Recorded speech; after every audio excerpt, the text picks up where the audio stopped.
What if the future of AI isn't even on this planet? It sounds wild, right?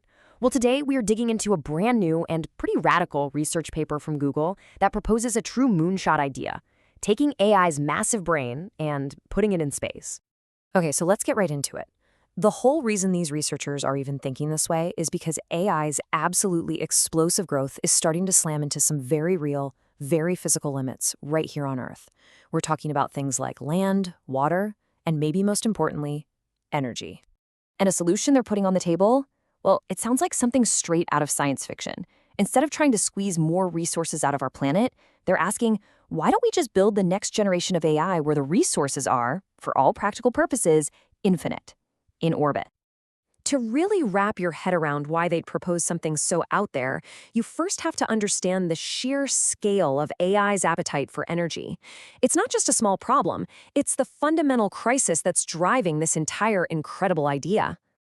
The paper itself puts it this way, and I think this quote really nails it. The researchers, they're not thinking about AI as just, another app on your phone. They see it as a total societal shift, on the same level as the invention of electricity or the steam engine. And a revolution that big, it's going to need a revolutionary amount of power. So if you need that much power, where do you go? Well, you go to the biggest power plant in the solar system. This number, it's the power output of the sun. The paper points out that it kicks out more than 100 times trillion times all of humanity's electricity production combined. It is the ultimate energy source. But you might be thinking, hey, why not just build more solar farms here on Earth? Fair question. But get this. In certain orbits, solar panels get sunshine 24/7. There are no clouds, no night, no seasons.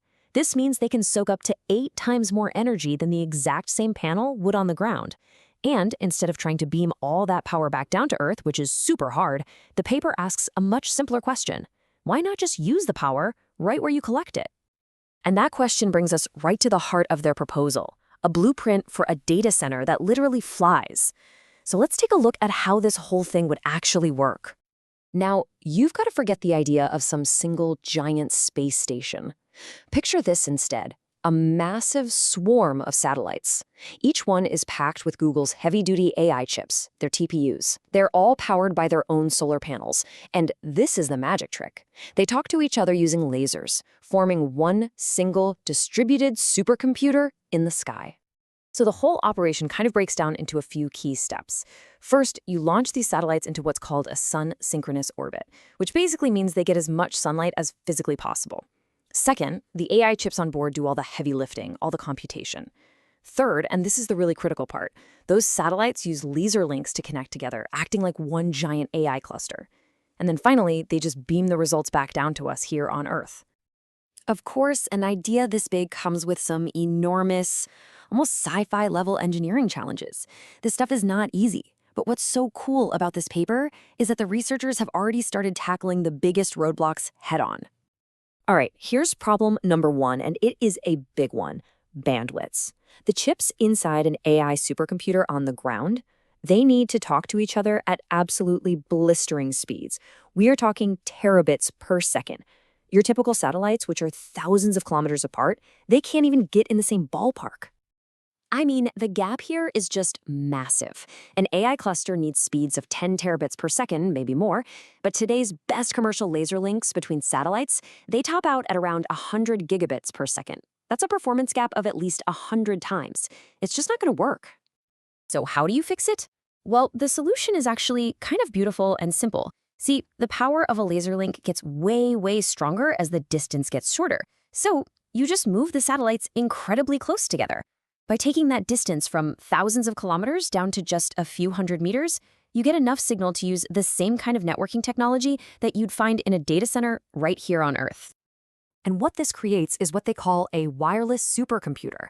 The paper models a test case with 81 satellites, all flying in a super tight formation that's only about a kilometer wide. And to stay together without constantly firing their engines, they perform this, well, the paper calls it an intricate orbital dance. And the amazing part is, this dance is basically run by physics. Because of tiny little differences in their individual orbits, the satellites just naturally move closer and then further apart in this really predictable pattern. The whole cluster holds its shape for an entire orbit with almost no need for fuel to make corrections. It's a self-stabilizing system.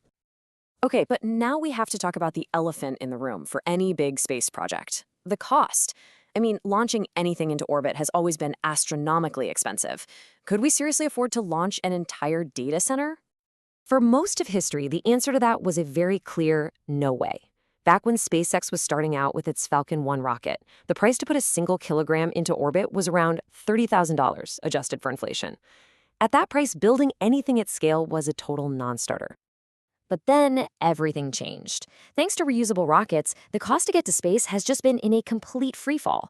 The paper's analysis shows this really consistent curve, and they project that with the next generation of rockets like Starship, that price could fall below $200 per kilogram by the mid-2030s. And here is the absolute kicker. When launch gets that cheap, the entire economic model flips on its head. The analysis shows that at $200 a kilo, the cost of launching your solar panels into orbit, spread out over the satellite's lifetime, could actually become competitive with what a US data center pays for electricity right now. All of a sudden, this isn't just possible. It might actually be good business. Okay, so the power makes sense. The costs might just work out. But that still leaves one last massive hurdle. Can these super sensitive, high performance computer chips actually survive the incredibly harsh environment of space? You see, space is just filled with these high energy particles whizzing around. And this radiation bombards electronics, causing two big problems. First, there's what's called total ionizing dose, which is like a slow, cumulative damage that just wears chips down over time. And then there are single event effects, where one single particle can hit a chip just right and instantly flip a bit, causing a totally random error. So this really is the billion-dollar question. You see, specially hardened space-grade chips are incredibly slow and ridiculously expensive. For this whole plan to work, you have to be able to use the same cutting-edge, off-the-shelf AI chips you'd find in a normal data center. But for decades, everyone just assumed those chips were way too fragile to ever survive in space. Well, the answer from the paper's testing is a loud, clear, and frankly pretty shocking yes. They actually took one of their newest AI chips, the Trillium TPU, and they blasted it with a proton beam to simulate years of radiation in orbit. And it worked. It survived a dose nearly 3 times the requirement for a 5-year mission with no permanent failures. This result is a huge, huge proof point for the entire concept. So let's just put it all together for a second. You've got a nearly limitless source of power. You've got launch costs that are plummeting so fast the economics might actually work. And now you have proof that the off-the-shelf hardware can probably survive the trip. This paper forces us to ask a really profound question. Are we looking at the blueprint for the future of AI?